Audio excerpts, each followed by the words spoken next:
صرف اب president Trump کے آنے کے بعد دنیا جیسے ہل کر رہ گئی ہے اور ہر کسی کو اپنی پڑ گئی ہے. اچھا پریزیڈنٹ ٹرمپ کو تو پڑی ہے, ظاہر ہے انورڈ اپروچ ہے. تو بھئی ہر ایک کو اپنی پڑی ہوتی ہے اور کیا ہوتی ہے, اس سے پہلے کچھ اتحاد بھی تھے نا, آپ نیٹو دیکھ لیں, آپ باقی معاہدے دیکھ لیں, سب کے اپنے اپنے بلاکس تھے.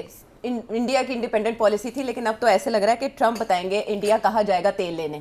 صحیح ہے. تو اب جو ڈیلز ہو رہی ہیں, مدر آف آل ڈیلز, یہ بھی ریپبلک ڈے ہوا انڈیا میں تو وہاں پر ایک بڑی ڈیل ہوئی, اس کی بات ہم کریں گے کہ اس میں کتنا دم ہے, کتنا پانی ہے, کب تک وہ مٹیریلائز ہو جائے گی. لیکن اس سے پہلے پریزیڈنٹ ٹرمپ نے جو انڈیا کو حکم دیا ہے کہ آپ وینزویلا سے تیل خریدیں, کیونکہ اب تو ظاہر ہے اس کے اوپر ملکیت امریکہ کی ہو چکی, انہوں نے لائسنس بھی جاری کر دیا ہے امریکن اینٹیز کو. سو اب اس مار کے بعد, پہلے ٹیرف کی مار اور اب یہ کہ تیل ادھر سے خریدیں, انڈیا کیا اس پر رسپانس دے گا؟ ابھی تک خاموشی کیوں ہے وہاں؟ کیا یہ بھی ٹیرف ڈیل کی طرح تیل دیکھو تیل کی دھار دیکھو والا حساب ہوگا کہ انتظار کریں, یا فوراً جانا پڑے گا؟ دیکھیے بڑا اسٹریٹ فارورڈ سا سوال ہے, اسٹریٹ فارورڈ سا جواب ہے. یہ پروپوزل امریکہ نے دی ہے انڈیا کو, انڈیا نے ابھی تک کوئی جواب نہیں دیا. اور ڈونلڈ ٹرمپ نے پہلے ہی کہہ دیا کہ ہم نے بات کر لی انڈیا سے, اور انڈیا وینیزویلا آئل لے گا. جی. اور ساتھ یہ کہا کہ ایران سے آئل نہیں لے گا, وینیزویلا سے لے گا. جی. یہ پہلی دفعہ انہوں نے ایران کا ذکر کیا ہے, کیونکہ انڈیا تو روس سے رشین کروڈ پہ پہلے تو وہی ایشو تھا نا, رشین کروڈ, اور وینیزویلن کروڈ ہے وہ رشین کروڈ جیسا ہے, ایرانین کروڈ نہیں ہے اس طریقے. تو یہ تو ایک انٹرسٹنگ بات ہے کہ اس نے ایران کا نام لیا ہے, رشیا کا نام نہیں لیا. مگر دوسری بات یہ ہے کہ وینیزویلن آئل جو ہے وہ تو میکسیمم 1 ملین 2 ملین بیرلز, اس سے زیادہ تو پروڈکشن ہی نہیں ہے وہاں, اور ان کی کیپیسٹی بھی نہیں ہے. اور اس کو ٹھیک کرنے میں, امریکن کمپنیز کو وہاں جا کے کرنے میں, وہ تو 5 سال کا پروجیکٹ ہے. اور ابھی تو امریکن کمپنیز جو ہیں وہ جانے سے کترا رہی ہیں. وہ تو ابھی میٹنگ ہوئی تھی all the top oil executives with president Trump کہ جی ہمیں کون سی گارنٹیز دیں گے کہ یہ چلے گا معاملہ, نہیں چلے گا, ہم بڑی لمبی چوڑی انویسٹمنٹس کرنے کی ضرورت ہے وہاں کا جو انفراسٹرکچر ہے وہ تو بڑا پرانا ہے, اینڈ سو آن. اور دوسری چیز یہ بھی تھی کہ یہ جو تیل وینیزویلا کا ہے یہ تو ہماری اپنی جو ریفائنریز ہیں ٹیکسس میں اور نیچے کے جو اسٹیٹس ہیں وہاں, ان کے لیے تھی, یہ لوزیانا کے لیے. تو یہ آپ ہمیں دیں گے for America for our refineries, یا یہ ایران سے آپ ختم کریں گے یا رشیا سے, اٹس ناٹ کلیئر. اور ٹرمپ مطلب بول رہا ہے بس جو اس کی عادت ہے, بول دیتا ہے اور بعد میں سوچتا ہے کہ میں نے کیا کہا کیا نہیں کہا. میں بھی خود کنفیوز تھا کہ اس نے ایران کا نام لیا, رشیا کا نام نہیں لیا. پھر سب سے پہلے پریشر تو رشیا کا تھا نا, جس کی وجہ سے ٹیرف اور انڈیا کو یہی کہہ رہا تھا کہ رشیا سے آپ نے نہیں لینا, اور آج آل اوور سڈن یہ ہو گیا کہ ایران سے نہیں آپ نے لینا. اچھا بات یہ ہے کہ وہ ایران سے تو لے رہے ہیں, رشیا سے بھی لے رہے ہیں, ایران سے بھی لے رہے ہیں, اور تو اس لیے انڈیا کے اوپر تو بہت زیادہ پریشر ڈالنا پڑے گا. اور میں سمجھتا ہوں انڈیا نہیں مانے گا بات. وہ دیکھیے نا, ہم نے بھی امریکہ سے تھوڑا سا آئل لے لیا نا کچھ کرنے کے لیے, ٹھیک, ابھی ایک شپمنٹ ابھی آئی ہے, 1-2 اور آئیں گی. That is a stop gap measure کہ یار یہ ہماری گلے پہ نہ پڑے تو لے لو ان سے بھی تھوڑا سا. باقی انڈیا جو ہے وہ بھی ایسے ہی کرے گا, وہ تھوڑا بہت کہے گا اچھا ہم لے لیتے ہیں تاکہ یہ ٹھنڈا ہو جائے تھوڑا سا. بٹ بیسکلی انڈیا کا جو اسٹرکچر ہے وہ اتنا تبدیل نہیں کرے گا. It's not going to be possible کہ راتوں رات یہ تبدیل ہو جائے. But I think Donald Trump جو ہے نا وہ کسی نے وہ اس نے اپنے آپ کو ایک کونے میں کھڑا کر دیا ہے. اب وہاں سے وہ نکلنا چاہتا ہے, وہ چاہتا ہے کہ کچھ تھوڑا بہت میرے ساتھ کچھ تعاون کر لے اور مجھے ایکسکیوز مل جائے نکلنے کا. جس سے وہ ایران کے بارے میں وہ لگا ہوا ہے, ہر جگہ پوزیشن کی ہے, اور وہاں بھی وہ اب ڈھونڈ رہا ہے کوئی راستہ نکلنے کا. اور ابھی اس نے کہا کہ ہماری بات چیت پھر شروع ہو گئی ہے وایا تھرڈ پارٹی. ٹھیک, تو بات چیت کس چیز پہ ہو رہی ہے, میں ابھی آتا ہوں اس کی طرف. تو یہ انڈیا کے ساتھ بھی ایسے ہی ہے, انڈیا کی طرف سے کوئی پکی بات نہیں ہو رہی, وہ چپ کر کے بیٹھے ہوئے ہیں, دیکھ رہے ہیں کہ ہم نے کیا کرنا ہے کیا نہیں کرنا. ابھی روسی بھی تو وہاں سے ہو کے گئے ہیں نا انڈیا سے, تو اس لیے India is not going to cave in, یہ میں آپ کو بتا دوں. کیو ان سے مراد یہ ہے کہ انڈیا نہیں گھٹنے نہیں ٹیک دے گا ڈونلڈ ٹرمپ کے آگے. تھوڑی بہت کنسیشن ضرور دے گا, بیکاز اس کی وہ باقی نیگوسیشنز بھی ابھی رکی ہوئی ہیں. مگر ڈونلڈ ٹرمپ ابھی ایک فیس سیونگ, اپنی عزت بچانے کے لیے کوئی راستے ڈھونڈ رہا ہے.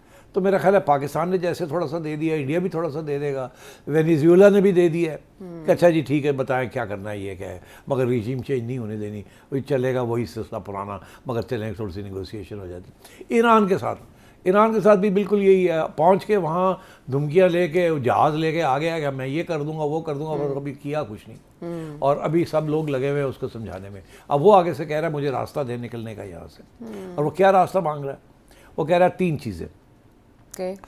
پہلے یہ ہے کہ جو نیوکلیئر اسٹاک پائل ہے جو کہ آپ کی شاید 50 یا 60% تک بھی چلی گئی ہے انریچمنٹ، وہ جتنا بھی ہے وہ سارے کا سارا ہمارے حوالے کریں. اچھا. اور ساتھ یہ بھی کہہ رہا ہے کہ وہ اگر ہمارے حوالے کر دیتے ہیں اور آپ کو پیسفل یوز کے لیے یورینیم چاہیے تو ہم کو تھرڈ پارٹی سے آپ کو دلوا دیتے ہیں. یہ کے تھرو ٹھیک. اور وہ تھرڈ پارٹی پاکستان بھی ہو سکتی ہے، اسرائیل بھی ہو سکتا ہے اور ادرس بھی ہو سکتے ہیں. تو وہ آپ اپنا دے دیں ہمیں اور ہم جتنا دیں گے پھر اس کو ہم مانیٹر کریں گے کہ کہاں جا رہا ہے، کیا ہو رہا ہے، کہ اس کی انریچمنٹ کتنی ہے. ایک تو یہ. اچھا دوسرا وہ کہہ رہا ہے اپنا میسائلز جو ہیں اس کو ختم کریں، اس کو فریز کریں اور پھر جو اپنی میسائل رجیم جو ہے اس کا بھی ایکسیس ہمیں دیں، ہمیں بتائیں کتنی ہیں، کہاں ہیں، یہ ہے وہ ہے. اور تیسری چیز وہ تیل کے بارے میں، اور کہ آگے آپ ہم ڈسکس کریں گے سینکشنز کیسے کتنی ہونی ہے، کیسے ہونی ہے، کتنی کم کرنی ہے، کتنی رہنی ہے، کس سٹیج پہ ہونی ہے، وہ ہم کرنے کے لیے تیار ہیں. مگر اور فائنلی یہی ہے کہ پھر آپ جو ایکسپورٹ کر رہے تھے پراکسیز ختم، اور ہم نے جتنی ڈیمیج کر سکتے تھے پراکسیز کو ہم نے کیا اور بھی کریں گے، اور اب آپ نے کوئی پنگے ونگے نہیں لینے. تو یہ چیزیں اب ٹیبل پہ ڈونلڈ ٹرمپ نے رکھی ہیں. اور ایران ان میں سے کس کے بارے میں بات کرے گا اور کس کے بارے میں نہیں کرے گا، میرا تجزیہ یہ ہے کہ وہ نیوکلیئر جو ایشو ہے اس کے اوپر بات کرے گا، بیکاز میرا اپنا خیال ہے وہ کبھی بھی نیوکلیئر بام نہیں بنانا چاہتے تھے، مگر وہ عزت کی بات تھی، اس لیے انہوں نے پوزیشن لی ہوئی تھی کہ ہمارا حق ہے، مگر یہ نہیں کہ ہم بنانا چاہتے ہیں. میرا خیال ہے اب انہیں اس بات کا احساس ہے کہ وہ نہیں بنا سکیں گے، کافی ڈیمیج بھی اور بھی کر سکتے ہیں. اکانومی کے بھی ایشوز اپنی جگہ، اکانومی میں بہت بڑے ایشوز ہیں، تو سینکشنز اور اس کو ہٹانا از اے کور ایشو. اور دوسری چیز یہ ہے کہ میسائلز کے بارے میں وہ کبھی بھی نہیں اس کو چھوڑے گا، نہ ہی بتائے گا، نہ ہی کرے گا، نہ ہی کم کرے گا. وہ اس کا ایک ہی لاسٹ لائن آف ڈیفینس ہے جس کی وجہ سے آج اٹیک نہیں ہوئی. ظاہر ہے ہاں، اسرائیل بھی رکا ہوا ہے، سب رکے ہوئے، اور وہ تو سوال ہی پیدا نہیں ہوتا. تیسری چیز ہے وہ یہ کہے گا کہ سارے سینکشنز ہٹاؤ، ہمارے پیسے جو آپ نے فریز کیے ہیں وہ بھی ہمیں دو، جو ڈونلڈ ٹرمپ نہیں مانے گا. سو آئی تھنک اس قسم کی چیز ہے. اور پھر ظاہر ہے ڈونلڈ ٹرمپ نے بیچ میں ہیومن رائٹس اور یہ وہ اور فریش الیکشنز اور اس قسم کی باتیں بھی ٹوک دی ہیں. تو میرا خیال ہے یہ ایجنڈا بڑا مشکل ہے، مگر کمپرومائز اگر ہونی ہے تو وہ نیوکلیئر کے اوپر ہوگی، بیکاز اب نیوکلیئر میں اتنی جان نہیں رہی ایران کی. اب ان کا جو سارا focus of defence and offence is on not on acquiring a nuclear weapon but on the missiles and drones and missiles and other stuff. تو آپ کے خیال میں یہ مذاکرات شروع ہونے کے بعد وہ بحری بیڑا تو واپس روانہ ہونے کا جواز مل جائے گا؟ ہاں پھر ملے گا، مگر اب سوال یہ ہے کہ یہ تو کوئی جلدی نہیں ہونے والے. ہاں یہ تو وقت لگتا ہے ان چیزوں میں. بہت معاملات. تو اب اس میں دو آپشنز ہیں، ایک تو یہ ہے کہ چپ کر کے بیٹھا رہے اور دھمکیاں دیتا رہے اور نیگوسیشنز ہوتے رہے. اچھا by the way us negotiations کے اندر میں آپ کو بتا دوں کہ پاکستان اور قطر دونوں انوالوڈ ہیں. اچھا ہاں، اس سے زیادہ بات مناسب نہیں ہے. دونوں ملک جو ہے یہ ہیلپ کر رہے ہیں امریکہ ایران کی ڈیفیوز کرنے کی. اچھا. اور تیسری چیز بڑی امپورٹنٹ ہے وہ یہ ہے کہ کوئی رجیم چینج فارمولا ایکسیپٹیبل نہیں ہے. That's not going to be acceptable. تو اب دیکھنا یہ ہے کہ یہ 2 دن کا حملہ کر کے اور پھر جاتا ہے گھر، یا کوئی نیگوسیشن کر کے کچھ لے کے اور پھر گھر جاتا ہے. تو اس کے اوپر آئی تھنک ابھی سچویشن کلیئر نہیں ہے. جس طرح کی سچویشن ہے کہ وہ کہیں ٹیرف کے معاملے پہ اور کہیں رجیم چینج کے معاملے پہ اڑے ہیں، ایسے لگتا ہے کہ وہ خود بھی شاید اوور اسٹریچ فیل کر رہے ہیں. بٹ مین وائل جو دنیا میں گہما گہمی لگی ہے کہ ہم نے دیکھا فرینچ پریزیڈنٹ کے بعد کیئر سٹارمر یو کے پرائم منسٹر وہ چلے گئے، پہنچ گئے چائنا کے پاس. اس کو بڑا ڈینجرس قرار دے رہے ہیں پریزیڈنٹ ٹرمپ. اور دوسری طرف یورپی یونین کے نمائندے ادھر پہنچے ہوئے ہیں انڈیا، اور انہوں نے مدر آف آل ڈیلز کر لیا، جس کو انڈیا کے لیے ون ون کہا جا رہا ہے ہر طرح سے. لیکن کوشچن یہاں پر یہ بنتا ہے، چائنا کی طرف میں بعد میں آؤں گی، سٹی صاحب 18-20 سال سے زیادہ شاید اس معاہدے پر یہ بیٹھے رہے یورپ اور انڈیا، لیکن وہ توڑ پہ نہیں پہنچ سکی، فائنلائز نہیں ہوئی تھی. اب بھی فائنلائز ہو گئی ہے، مٹیریلائز ہونے میں 1 سال لگے گا. وہ کیا بیریئرز تھے جو اب یکدم دور ہو گئے، یا ٹرمپ فیکٹر ہے؟ نہیں دیکھو ٹرمپ کا تو فیکٹر ڈیفینیٹلی ہے نا، کہ اسی لیے تو یورپینز بھاگے انڈیا آف سیٹ کرنے کے لیے کہ بھائی ہماری ڈپینڈنسی جو ہے یو ایس کے اوپر فار ایکسپورٹس، وہ اگر اس نے ہمارے پہ ٹیرفس لگانے ہیں اور ہمیں تنگ کرنا ہے، ہمیں نئی مارکیٹس چاہیے. اچھا ان کی جو میجر مارکیٹس جو امریکہ کی جو ہے وہ گاڑیاں اور whisky and scotch and alcohol اور wines, it's a very big thing.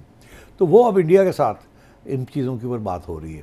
اور انڈیا نے میرا خیال ہے بات کہی ہے کہ ٹھیک ہے آپ کوئی 1,00,000-2,00,000 گاڑیاں بھی ایکسپورٹ کر سکتے ہیں ٹو انڈیا، زیادہ ڈیوٹی نہیں لگے گی. پہلے تو بینڈ تھی نا جی کیونکہ اب مرسیڈیز BMW سارے وہاں خود پروڈیوس کر رہے ہیں. ہاں تو ان کی اپنی مارکیٹ متاثر ہوگی اس سے اگر ایسا تو مگر سو دیو سیکریفائسنگ دیٹ کہ ٹھیک ہے آپ ایکسپورٹ کر لیں. جی تو اس میں اپنی مارکیٹ تو تھوڑی سی ظاہر گرے گی. دوسری چیز یہ کہ وہ خود بھی الکوہول وائن شائن یہ چیزیں بناتے ہیں اور بائی دا وے ایکسپورٹ بھی کرتے ہیں. ان کی آج کل ایک بڑی ٹاپ کلاس وسکی ہے جو کہ بڑی ایکسپورٹ ہو رہی ہے. مگر فرانس جو ہے وہ وسکی کے لیے فیمس نہیں ہے، وہ وائنس کے لیے فیمس ہے، فرینچ وائنس. تو اب فرینچ وائنس جو ہیں وہ اب انڈیا جائیں گی ایٹ لو کاسٹ، تو that will be a very big export for them. اسی طریقے کے ساتھ اور بھی کوئی ٹیکنالوجی کے آئٹمس ہیں جو کہ امریکہ ایکسپورٹ کرتے تھے، اب انڈیا بھی جائیں گے وہ. So I think the Europeans are thinking کہ جی ہماری کوئی $250 بلین کی جو ایکسپورٹ تھی ٹو یونائٹڈ اسٹیٹس وہ اب تھوڑی بہت شفٹ کرے گی ٹو انڈیا. انڈیا تو بڑا خوش ہے ظاہر ہے، کیونکہ اگر انہوں نے یہ دے دیا ان کو تو ان کی جو ساری جو ٹیکسٹائلس ہیں اور ان کی جو ایکسپورٹس ہیں ٹو یورپ وہ تو زیرو پہ جائیں گی اب. سو اس کا جو ریئل کانسیکوینس یہ نہیں ہے کہ جی انڈیا اور یورپ کا فائدہ، وہ تو ہوتا ہے جب تجارت بنتی ہے، دونوں کو فائدہ ہوتا ہے. مگر ہمارے پہ کیا اثر پڑے گا؟ یہی نا، بنگلہ دیش پہ کیا ہوگا، پاکستان پہ کیا ہوگا؟ ظاہر ہے اگر انڈین ٹیکسٹائلز اور انڈین گارمنٹس اور انڈین ٹیکسٹائلز اور انڈین گڈز جو کہ کمپیٹ کرتے ہیں پاکستان کی مینوفیکچرنگ انڈسٹری کے ساتھ یا بنگلہ دیش کی، ان کو تو وہ سہولت نہیں مل رہی. آپ کو تو ملی ہوئی ہے، تھوڑی بہت سہولت ملی ہوئی ہے، مگر زیرو ٹیرفس. مگر اور بھی آئٹمس ہیں. یہ بھی ہو سکتا ہے کہ انڈیا یہ ڈیمانڈ کرے کہ پاکستان کے اوپر آپ تھوڑے سے لگائیں، اب ہمیں سہولت مل رہی ہے تو پھر ہمیں کوئی ایڈوانٹیج دیں اوور پاکستان. اس لیے میرا یہ موقف تھا کہ پاکستان گورنمنٹ کو چاہیے کہ ایک پوری اسٹڈی کمیشن کریں فوری طور پہ کہ جی انڈیا جو ہے اس وقت کیا اس کا جو ڈیل ہو رہی ہے یورپینس کی اور انڈینس کی، اس کا پاکستانی ایکسپورٹ ٹو یورپ کیا اثر پڑے گا اس کے اوپر، اور کیا انڈیا کوئی مانگ سکتا ہے یورپ سے. بیکاز دیکھیے یورپ کا پاکستان کے ساتھ تو کوئی خاص انٹرسٹ نہیں ہے، کوئی اسٹریٹجک انٹرسٹ نہیں ہے. انڈیا کے ساتھ تو بہت بڑی مارکیٹ ہے نا، تو ہے نا، بن گیا اب. تو اب کیا وہ انڈیا ڈیمانڈ کرے گا کہ پاکستان کے اوپر جو آپ نے اسپیشل اسٹیٹس دیا ہوا ہے اس کو آپ کم کریں؟ اور دیکھیے انہوں نے وہ جو آپ کو پلس اسٹیٹس ملا ہوا ہے نا، جی ایس پی پلس، وہ پلس کیا ہے؟ Human rights. اس کا تعلق ڈائریکٹلی ود ہیومن رائٹس ہے. اس قسم کی ایشوز بھی ہیں. The Indians are likely to press on some of these issues. And then how will the Europeans react? یہ نہیں پتا. تو اس لیے I think Pakistan should do a commission study on this.